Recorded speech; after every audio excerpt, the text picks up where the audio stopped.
गोविंदा नमो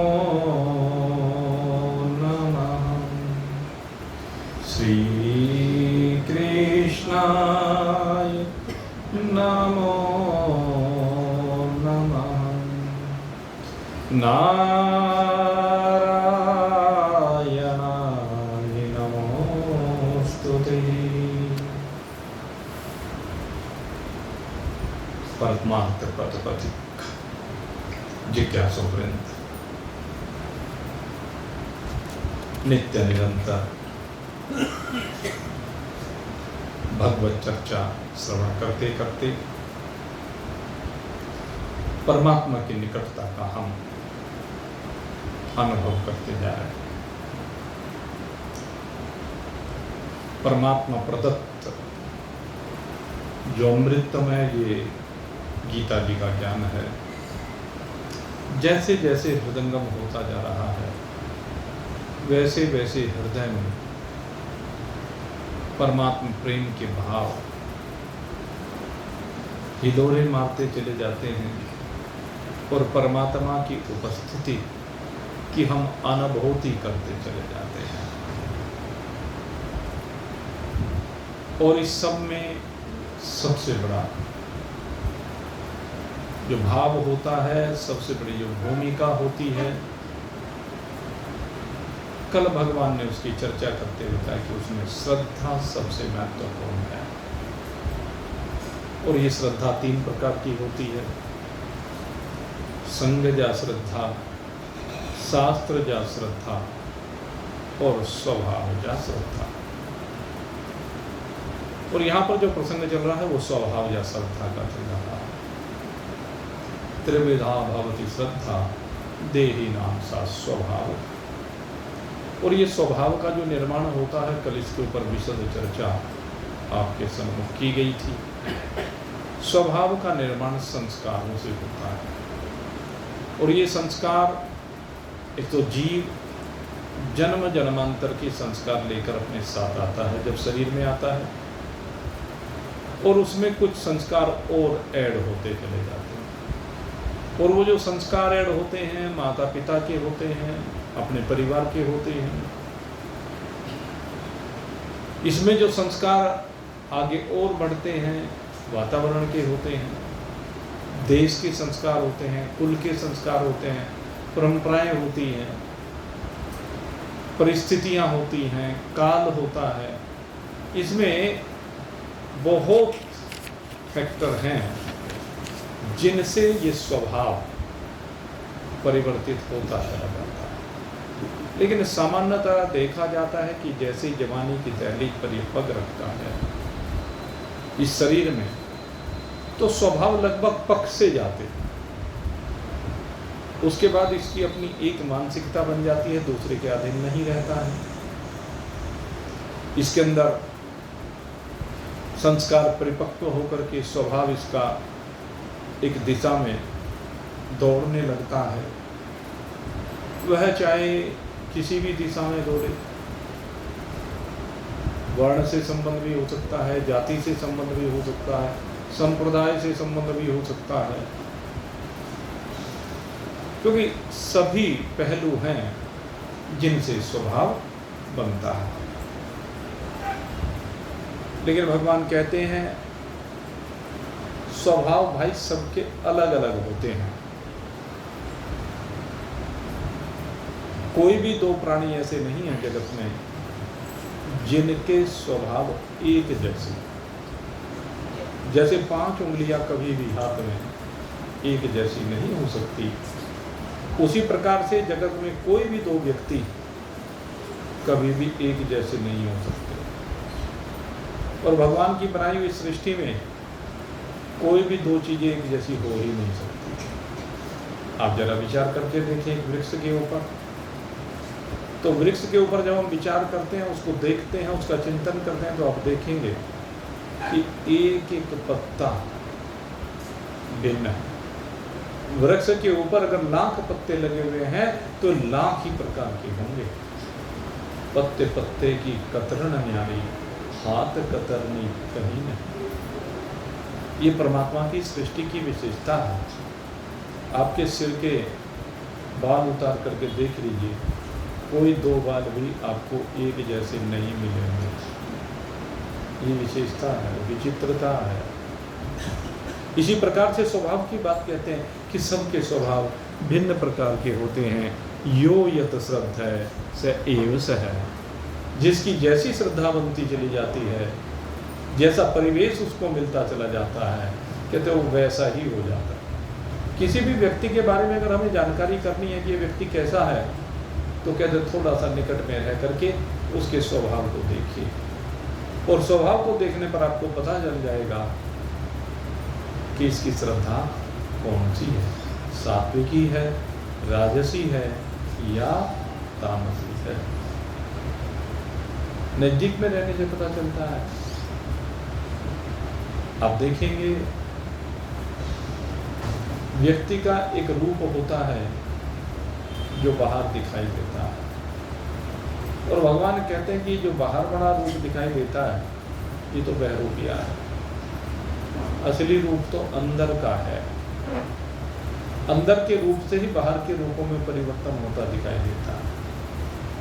किसी भी व्यक्ति को देख लीजिए, जब समाज में जाता है तो वो अपने आप को अच्छा प्रदर्शित करना चाहता है,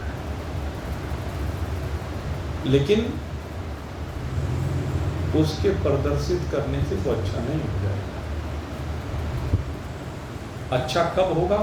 जब उसके अंदर का भाव अच्छा है, जब उसके अंदर समर्पण का भाव है, जब उसके अंदर जीवों से प्रेम करने का भाव है, जब वह व्यक्ति परिवार के साथ भी, अपने मित्रों के साथ भी एक जैसा है। जो अंदर है वही बाहर है। अंदर की बात परिवार में प्रकट होती है, अपने संबंधियों के सामने प्रकट होती है, अपने घर में प्रकट होती है, बाहर नहीं प्रकट होती।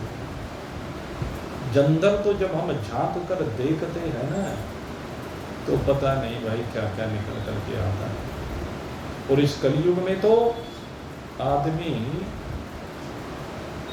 भाई बीच में मत आए, बीच में वहीं बैठ जाए तो चुपचाप।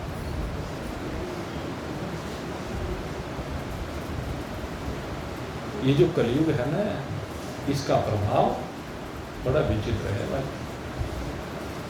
कलयुग में तो पता नहीं भाई के चेहरे पे कितने चेहरे लगा लेते हैं लोग। वो गाना आता है, यही है भाई, बहरूपिया बन गया पूरी तरह से। पत्नी के साथ उसका व्यवहार भिन्न प्रकार का होता है, भाई के साथ उसका व्यवहार भिन्न प्रकार का होता है। एक एक क्षण में कभी वो सात्विक हो जाता है, कभी राजसी हो जाता है, कोई तामसी हो जाता है। गिरगिट की तरह से रंग बदल रहा है आज का जीवन। लेकिन मेरे मित्रों, जब हम श्रद्धा की बात करते हैं तो इस श्रद्धा स्वभाव में फिर स्थिरता रहा। श्रद्धा किसके प्रति? कहते परमात्मा के प्रति। जिनकी श्रद्धा परमात्मा के प्रति बनती चली जाती है, उनमें विविधता समाप्त हो जाती है, उनमें अनेकता समाप्त होती चली जाती है, उनके भाव एक जैसे बनने प्रारंभ हो जाते हैं। जैसा बाहर दिखता है अंदर से वैसा नहीं दिखता है। ये भगवान के भक्त की विशेष रूप से पहचान है। क्यों? क्योंकि वो कल्याण चाहता है। भगवान का भक्त कल्याण चाहता है, भगवान का भक्त भगवान को चाहता है। इसलिए उसके अंदर छल कपट नहीं रहता। उसको मालूम है कि भगवान को छल और कपट पसंद नहीं है। मोह है कपट छल छिद्र न भाव। मुझे कपट छल छिद्र अच्छा लगता ही नहीं है, भगवान कहते हैं। इसलिए भगवान की ओर बढ़ने वाला भक्त वो पावन होने लगता है, पवित्र होने लगता है। उसके अंदर जो ये असुर बैठे हुए हैं ना, ये स्वतः ही नष्ट होने लगते हैं। जब पाप समाप्त होता है तो उनको तो पाप का ही भोजन चाहिए। वो तो पाप ही खाते हैं ना जो असुर बैठे हुए हैं। लेकिन जब पाप समाप्त होने लगते हैं, असुरों को भोजन नहीं मिलता है, तो असुर अपने आप ही भाग जाते हैं निकल करके, या भूखे मर जाते हैं जब उनको पाप का भोजन नहीं मिलता। उनको पुण्य करनी चाहिए,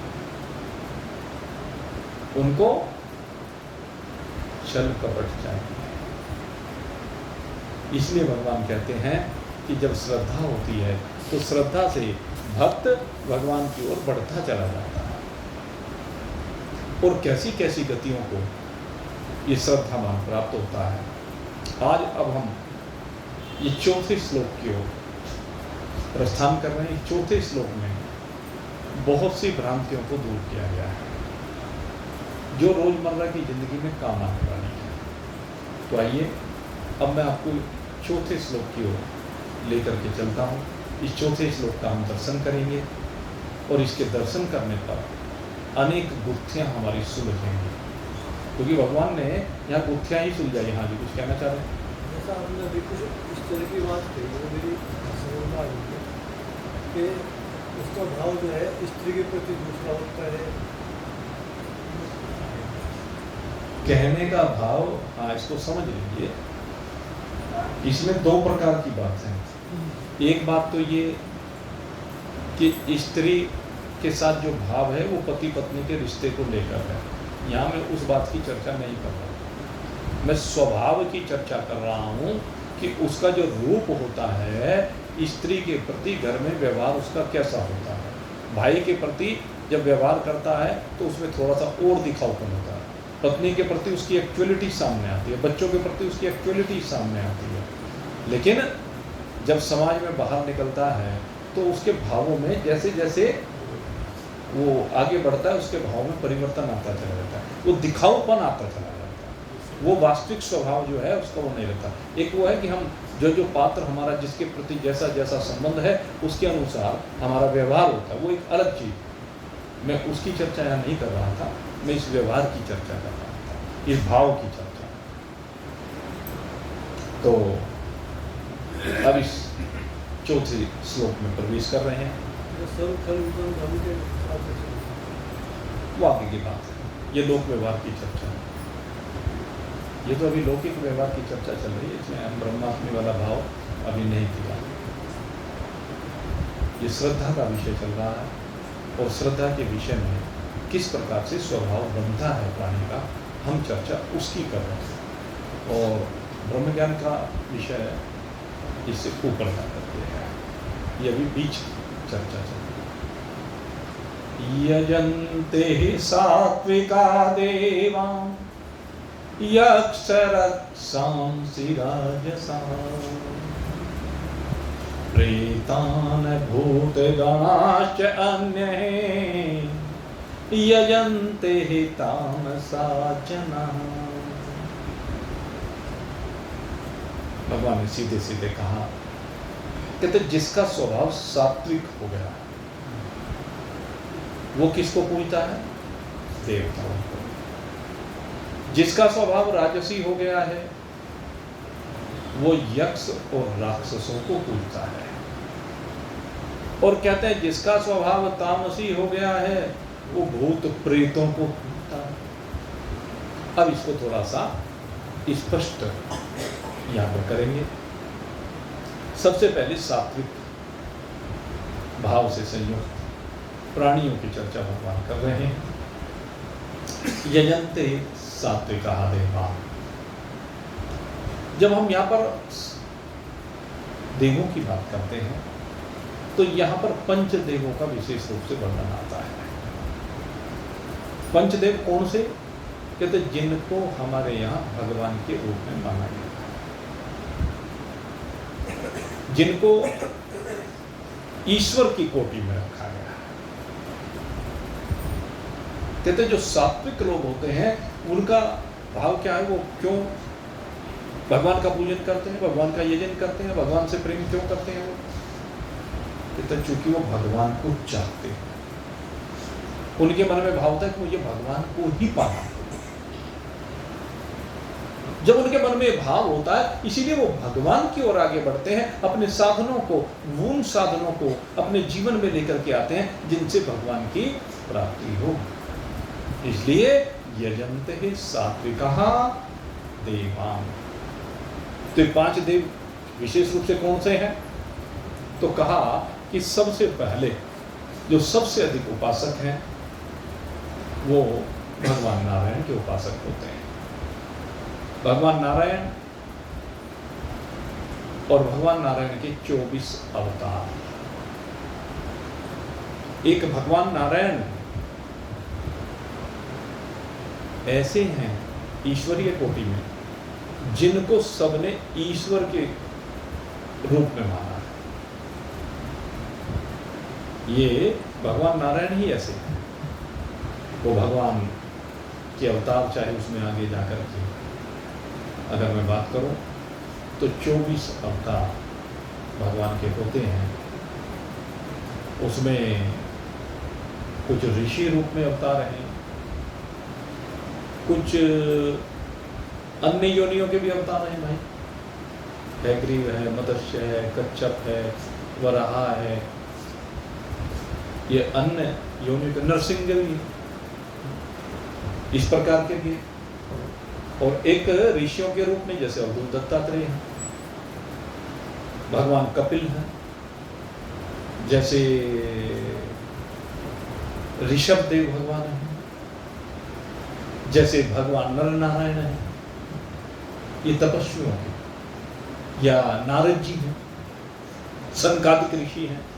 24 अवतारों में इनकी भी गिनती है, तो मैं आपको बताऊं। और परशुराम जी हैं। भगवान के जो अवतार हैं अलग अलग समय पे अलग अलग कारणों से हुए हैं। एक मत्स्य और कच्छप अवतार भी भगवान ने लिए हैं। बलि के लिए वामन बन करके भी भगवान आए हैं। लेकिन जब अवतारों की हम चर्चा करते हैं तो इनमें सबसे श्रेष्ठ जो अवतार है वो नारायण का अवतार है। नारायण भी एक अवतार है, 24 अवतार में आपको बताएं। वैसे तो ये सबसे प्रसिद्ध इसलिए माना गया है कि अवतार तो ये भगवान विष्णु के, लेकिन मानते हैं नारायण को ही, ये सब नारायण के अवतार है। तो नारायण की महिमा तो भाई असीम है। नारायण का जो नाम है ना, इसका संकीर्तन भी होता है और ये मंत्र के रूप में भी जपा जाता है। आपको बताएं, जब महान पुरुषों के पास आप बैठेंगे तो सबसे ज़्यादा यही नाम बोला जाता है। आप कभी भी किसी महान पुरुष के पास जाएं जो सात्विक महान पुरुष होते हैं, मैं भाई उन तामसी श्रेणी के महान पुरुषों की चर्चा नहीं करता, उनकी तो क्या बात करें, वो तो पता नहीं, आगे आएगी चर्चा। तो नमस्कार करने की पद्धति भी यही है। जब एक महात्मा दूसरे महात्मा के पास जाएगा तो क्या कहेगा? ओम नमो नारायणाय। इस सब में वास करने वाले, समस्त नरों में अपना वास स्थल बनाने वाले भगवान, आपको नमस्कार है। ये नमस्कार करने का हमारा तरीका है। ओम नमो नारायणाय, पूरा तो ये है, लेकिन ओम नमो नारायण के नाम से भी सिद्ध है, तो मंत्र है। दूसरे केवल नारायण कहने की परंपरा भी है। नारायण का नाम लेने से आप जानते हैं, अजामिल जैसा पापी उत्तर गया, नारायण को पुकारा, तो नारायण के नाम की बड़ी महत्ता है।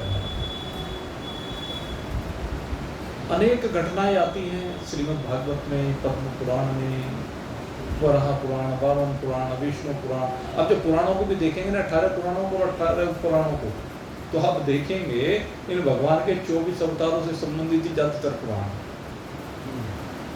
अधिकांश पुराणों में भगवान विष्णु की महिमा का वर्णन किया है। तो इसलिए मैं कह रहा हूं कि सबसे पहला जो देव है सबसे पहला जो ईश्वरीय स्वरूप है वो भगवान विष्णु का है। दूसरे रूप में जब हम चराचर जगत में देखते हैं, भगवान के कल्याणकारी रूप को देखते हैं और भगवान के भोलेपन को देखते हैं। तो भगवान के भोलेपन को जब देखा जाता है ना, तो शंकर भगवान के अलावा कोई दूसरा ऐसा दिखाई नहीं देता। या तो भगवान श्री कृष्ण का बाल रूप का भोलापन है। भगवान श्री कृष्ण का बाल रूप भी बड़ा भोला है। भगवान श्री कृष्ण का जो बाल रूप है ना, इस स्वाभाविक ही सबको अपनी ओर आकर्षित कर लेता है। जो भी उसको देख लेता है वो उनकी ओर दौड़ा चला जाता है और ऐसी लीला करते हैं, बिल्कुल कहते जैसे बालक ही अनंत कोटि ब्रह्मांडों का नायक वो बालक बनकर के तोतरी भाषा में बोलता है और सब गोप या दीवाने हो जाते हैं। तो दूसरे नंबर पर जो हम चर्चा करते हैं वो भगवान सदाशिव की चर्चा की जाती है, जो सबके कल्याण के लिए सदा सुख रहते हैं। उनके अंदर किसी के प्रति भी कोई द्वेष भाव नहीं, कैसा भी भक्त हो सबको स्वीकार कर देते। भगवान भोलेनाथ की सबसे बड़ी विशेषता है, कैसा भी हो उसी को कहने लगा आजा बेटा कोई बात। और इसी चक्कर में बहुत से तामसी लोग भी उनके पीछे लग जाते हैं, यद्यपि भगवान उनको पसंद नहीं करते, लेकिन फिर भी वे समझते हैं और वे भगवान को बदनाम बहुत करते हैं। ये जो ऐसे लोग होते हैं ये भगवान को बहुत बदनाम करते हैं। अरे आप सोच के देखो, जिस भगवान ने प्याज को भी ठुकरा दिया, किसी ने शिवलिंग पर प्याज चढ़ा दिया, ठुकरा दिया, गिरा दिया, अरे जो प्याज तक को स्वीकार नहीं करता है, वो ये भांग, चरस, गांजा, सुल्फे इनको स्वीकार करेगा क्या वो? ये भगवान को बदनाम करने की साजिशें हैं। ये विकृत जो मस्तिष्क हो जाते हैं उनकी साजिश होती है। अपने ऐब को छिपाने के लिए भगवान को बीच में ले। और मैं तो भाई जब भी मुझे कोई व्यक्ति मिलता, भजन गायक विशेष रूप से, मैं उनसे एक प्रार्थना करता हूँ कि आप जब भजन गाते हैं, क्योंकि भजन में भाव का पता नहीं चलता कब कहाँ क्या भाव बन जाए। और भगवान श्री कृष्ण और गोपियों के संवाद तो जब होते हैं, या भगवान से संबंधित उनके भक्तों की जब लीलाओं की चर्चा होती है, जैसे वो उसकी आती है ना चर्चा, उसके धन्ना जाट की बेटी की, क्या नाम था, कर्मा बाई, लठ लेके बैठ गई,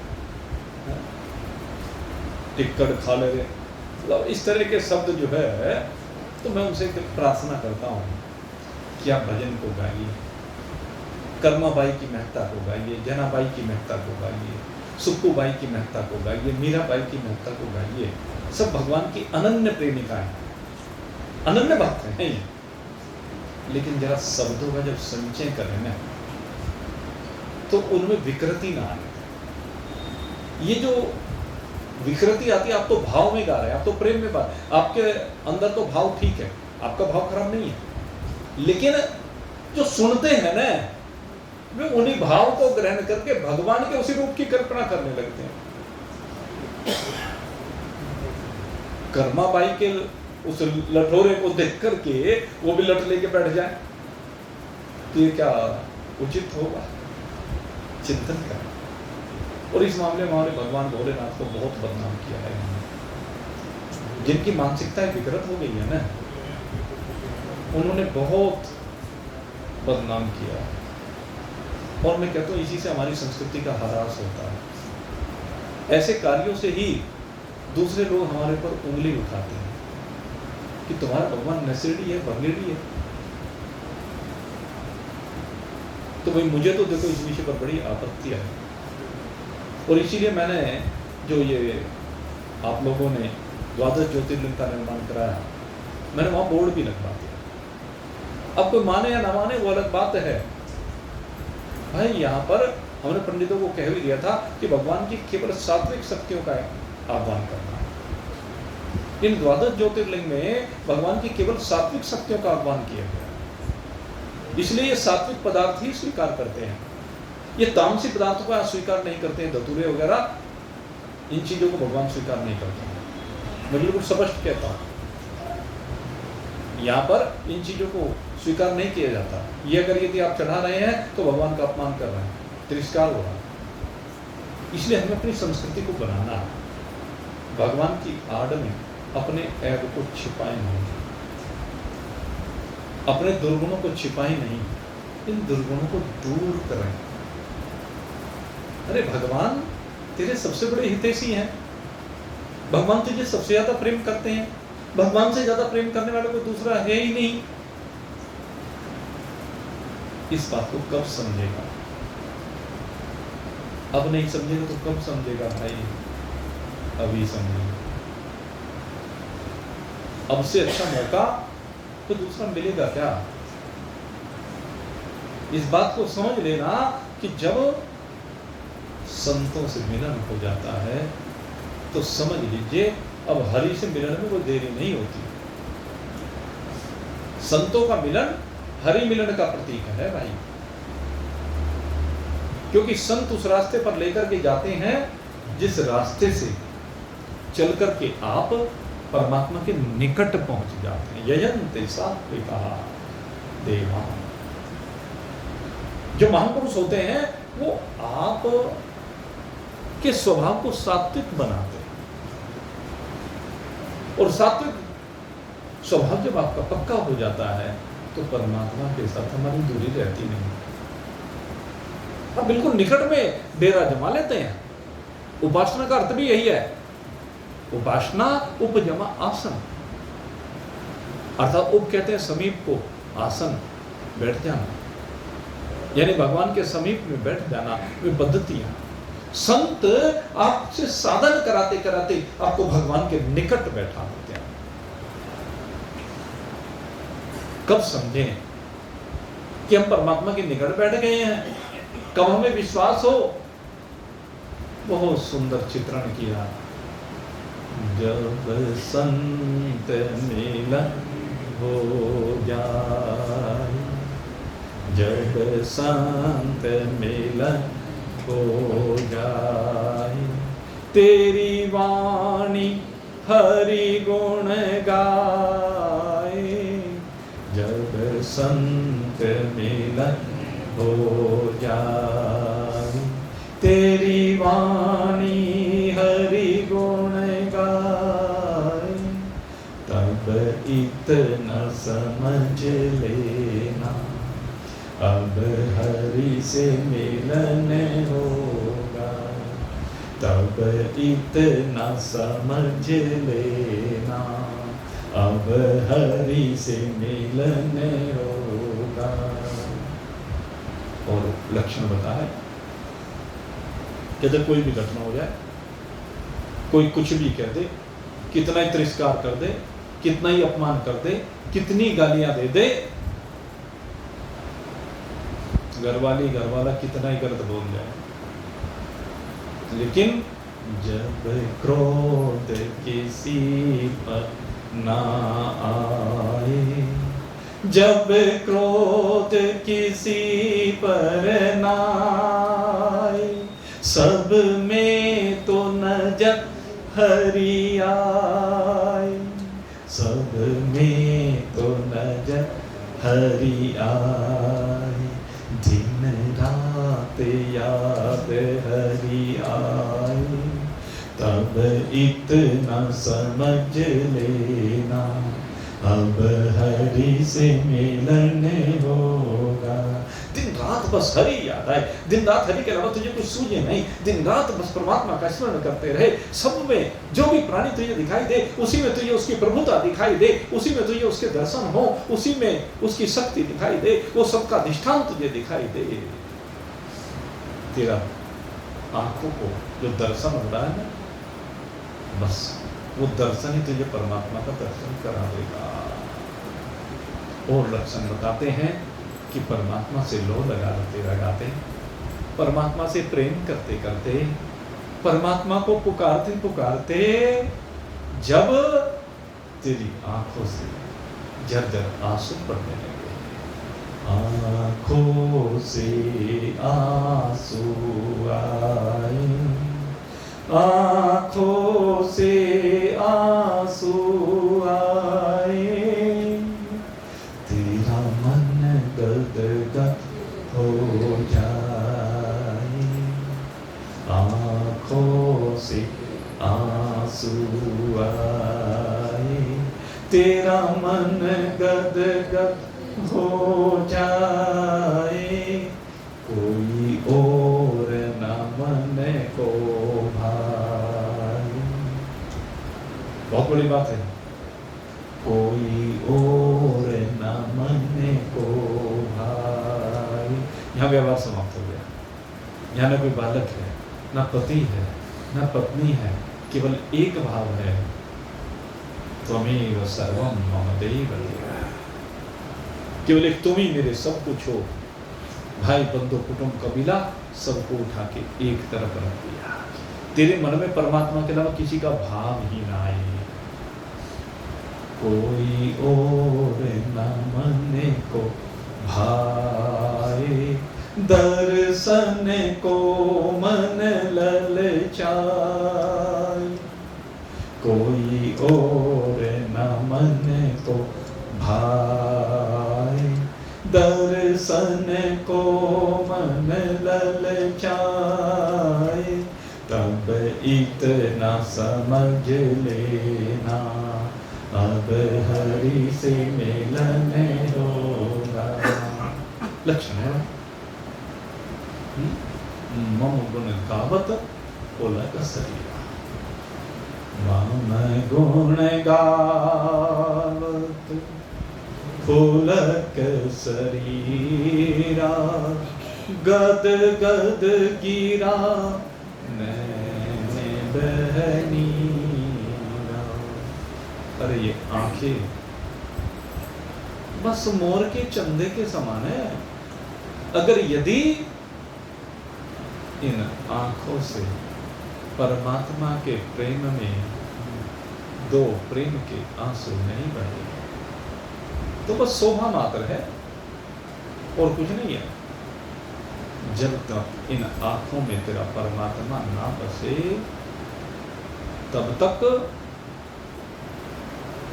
व्यर्थ है।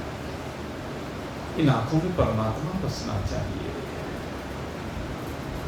परमात्मा से प्रेम द्रवित हो जाए मीरा की तरह से, बस गाते रहे, पुकारते रहे, मेरे तो गिरधर गोपाल, दूसरों ना को, मेरे गिरधर गोपाल के अलावा दूसरा कोई नहीं है। और ये कब संभव है? कहते हैं जब वैराग जीवन में आए।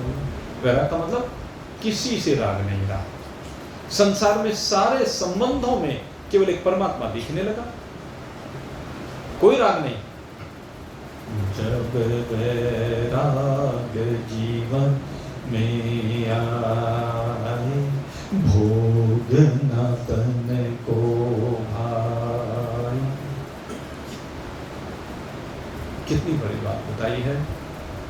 जब वैराग जीवन में आए, भोग न तन को भाए, तेरा मन न विषो में जाए, तब इतना समझ लेना, अब हरि से मिलन होगा, तब इतना समझ लेना, अब हरि से मिलन होगा।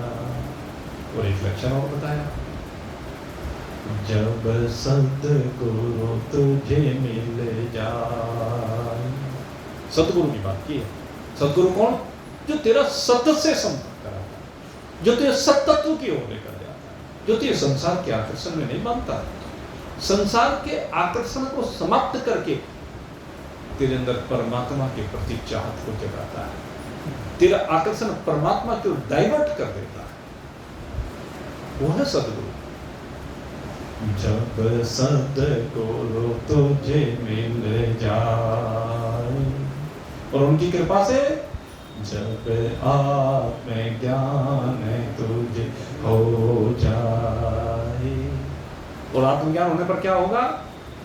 जब आत्म ज्ञान तुझे हो जाए, तो सब में तो नजर ब्रह्म आए, तो सब में तो नजर ब्रह्म आए, तब इतना समझ लेना हरि से मिलन हो गया। यहाँ पर होगा नहीं, हो गया। तब इतना समझ लेना अब हरि से मिलन हो गया, हो गया। तो ये पहचान बताई है महान पुरुषों की कृपा से। आपका चित्त परमात्मा में लग जाए, भोले भाले शिव में लग जाए। हमारा ईश्वर का दूसरा स्वरूप शिव है, और ये विष्णु और शिव कोई दूसरे नहीं है, कोई दो नहीं है, दोनों एक ही हैं। और इसके लिए अगर यदि आपको जाना है तो दर्शन करें रामेश्वरम का। रामेश्वरम, वहां पर क्या है? वह राम और शिव दोनों एक ही हैं। शिव द्रोही मम दास कहावा, सोनर सपना हो नहीं सुख पावा। यही बात राम जी ने कही और ये भगवान शिव ने कही। चाहे राम का दास शिव का द्रोही हो, शिव का दास राम का द्रोही हो, तो सुख नहीं पा सकता, क्योंकि दोनों एक ही हैं, दोनों में कोई अंतर नहीं है। रामस्य ईश्वर है स रामेश्वर, राम यस्य ईश्वर है स रामेश्वर। राम जिसके ईश्वर है वो रामेश्वर है? और राम के जो ईश्वर है स रामेश्वर, वो राम के, दोनों एक ही बात, रामेश्वर की बात। तो दोनों की एकता करनी है तो रामेश्वरम से दोनों की एकता करना है। और तीसरा जो भाव दिया, कहते ईश्वर का जो तीसरा स्वरूप है, जो हम नवरात्रि मना रहे हैं, इन नवरात्रियों में जिस शक्ति की हम उपासना करते हैं, माँ भगवती की जो हम उपासना करते हैं, ये ईश्वर का तीसरा स्वरूप। और यहाँ पर आकर के एक बात और पता चलती है कि ईश्वर न पुल्लिंग है न स्त्रीलिंग है। कोई कहे कि ईश्वर पुरुष है, कोई कहे कि ईश्वर स्त्री है। भगवान कहते हैं मैं न स्त्री हूं न पुरुष हूं, मैं दोनों से विलग हूं, मैं दोनों का ही अधिष्ठान हूं। मेरी ही शक्ति को भगवती कह दिया जाता है, आद्य शक्ति कहा जाता है। जो मेरी शक्ति है वो भगवती कहलाती है। या देवी सर्वभूतेषु शक्ति रूपेण संस्थिता, नमस्तस्यै नमस्तस्यै नमस्तस्यै नमो नमः। कल पूजन करोगे, कन्या पूजन होता है। अधिकांश हमारे अष्टमी तिथि को ही कन्या पूजन होता है। कुछ जगह पर नवमी का पूजन होता है, परसों होगा। तो इसमें हम माँ भगवती के 9 रूपों का पूजन करते हैं। परंपरा ये है कि हम 9 कन्याओं को कम से कम भोग लगाएं। ये और ज़्यादा हो जाए तो भाई सोने में सुहागा है। प्रयास ये करना चाहिए। आजकल यद्यपि कन्याएं मिलनी बहुत मुश्किल हो गई है, लेकिन जैसे भी संभव हो प्रयास करना चाहिए कि 9 कन्याओं का हम पूजन करें, भोग लगाएं, श्रद्धा के साथ उनमें परमात्मा की शक्ति का अवलोकन करें। अगर परमात्मा की शक्ति का हम उसमें अवलोकन करेंगे तो परमात्मा ही है। और ईश्वर का जो चौथा रूप है वो है गणपति बाबा, जिनको प्रथम पूज्य पद दिया गया। एक तो गणेश जी जो शंकर भगवान के पुत्र हैं लौकिक रूप से, उनको, या कह लीजिए पार्वती जी के पुत्र हैं, जिन्हें पार्वती जी ने कहा जाता अपने मैल से बनाया। वो खैर वो तो गाथाएं हैं जो भी हों, लेकिन गणपति कौन है? कहते जो सबसे पहले पूज्य है। राजसूय यज्ञ हुआ, उस राजसूय यज्ञ में किसको प्रथम पूज्य पद दिया गया? भगवान श्री कृष्ण को प्रथम पूज्य पद दिया गया। तो प्रथम पूज्य तो भगवान ही है भाई। तो गणेश जी प्रथम पूज्य होने के कारण से, अनेकों गणों के द्वारा पूजित होने के कारण से वो गणेश कहलाते हैं, जो गणों के ईश्वर हैं। गणेश गणों के ईश्वर, वो गणेश हैं, उनको ईश्वर माना गया है, वो ईश्वर ही है। तो चौथा रूप ये है। और पांचवा सूर्य नारायण। सूर्य नारायण एक तो लौकिक सूर्य हमें दिखाई देता है, एक परमात्मा का वह स्वरूप जो समस्त जगत को प्रकाशित कर रहा है। ये जो ज्ञान स्वरूप है ना, ये सूर्य ही है। इसमें तीन बातें आती हैं, मैंने आपको एक बार बताया है। एक तो परमात्मा में चैतन्यता की बात यहाँ पर की जाती है, एक ज्ञान की बात यहाँ पर की जाती है, एक प्रकाशक की बात की जाती है, ज्योति की बात की जाती है। जो ज्योतियों का भी ज्योति है, ज्योतिषाम तज्ज्योति, ज्योतियों की भी जो ज्योति है। न तद भास्यते सूर्यो शशांको न च पावक है। हम इस लौकिक सूर्य के माध्यम से उस अलौकिक सूर्य की बात कर रहे हैं, जिससे न जाने कितने सूर्य प्रकट होते हैं, न जाने कितने सूर्यों का प्रकाश का जो कारण है। तो वो समस्त जगत को प्रकाशित करने वाला, सूर्य रूप से तपने वाला, ये ईश्वर का पांचवा रूप। आगे भी इसमें और चर्चा की गई है। यजन्ते सात्विका देवान। तो मुख्य रूप से 5 भगवान के स्वरूपों का जो पूजन करने वाले हैं, यहाँ पर इन 5 भगवान के रूपों को देव कहकर भी संबोधित। तो जब हम यहाँ देव पढ़ रहे हैं तो यहाँ इंद्रादि देव वो बाद का विषय है। पहले भगवान के 5 स्वरूपों की चर्चा है, यहाँ पर ये समझना चाहिए। और अब आगे की चर्चा भाई जो समय हो गया, तो आगे की चर्चा कल करेंगे। और 2 दिन नहीं, अभी तो दशहरा तो 2 अक्टूबर का होगा ना, तो अभी कल भी होगा, परसों भी होगा, फिर तो 2 दिन ठीक है। अष्टमी में भी होगा सत्संग, नवमी में भी होगा, लेकिन दशहरे का अवकाश रखिए, ठीक है। और आगे के लिए मैं आपको बता दूँ, एक तो करवा चौथ का जो व्रत होता है और एक होली अष्टमी जो होती है, उन दोनों दिनों का भी विश्राम रहेगा। पहले से मैं आपको बता के छोड़ दूँ, क्योंकि उसमें संशय की स्थिति रहती है। हमने कई बार करने का प्रयास किया, लेकिन उसमें उपस्थिति प्रभावित रहती है, और घर में चूंकि काम धंधा भी रहता है, क्योंकि पर्व हैं दोनों, तो इसलिए उन दोनों दिन का मैं पहले बता देता हूँ कि अवकाश रखिए। आगे जैसी भगवत इच्छा होगी, एक कार्यक्रम और है शरद पूर्णिमा को। शरद पूर्णिमा जो है वो तो हमारा रासोत्सव के बारे में प्रसिद्ध है। तो उस दिन रासलीला का प्रसंग आपके सामने रखा जाएगा। ये जो कुटी वाला मंदिर है, बिल्कुल बाजार में, सब जानते हैं, अनेक बार वहाँ पर कार्यक्रम हुआ है। तो इस बार भी उन्होंने आयोजन किया है। ये बाकी क्या नाम, पालकी यात्रा वाले हैं, वो करते हैं। तो इस बार उन्होंने शरद पूर्णिमा पर वही सत्संग रखा है, तो सभी लोग उस दिन वहीं पर वहाँ उपस्थित होंगे। कहीं आगे मैं आपको जानकारी दे दूँगा। फिलहाल तो आज यहीं पर सत्संग को विश्राम दे रहे हैं। बोलिए सच्चिदानंद भगवान की।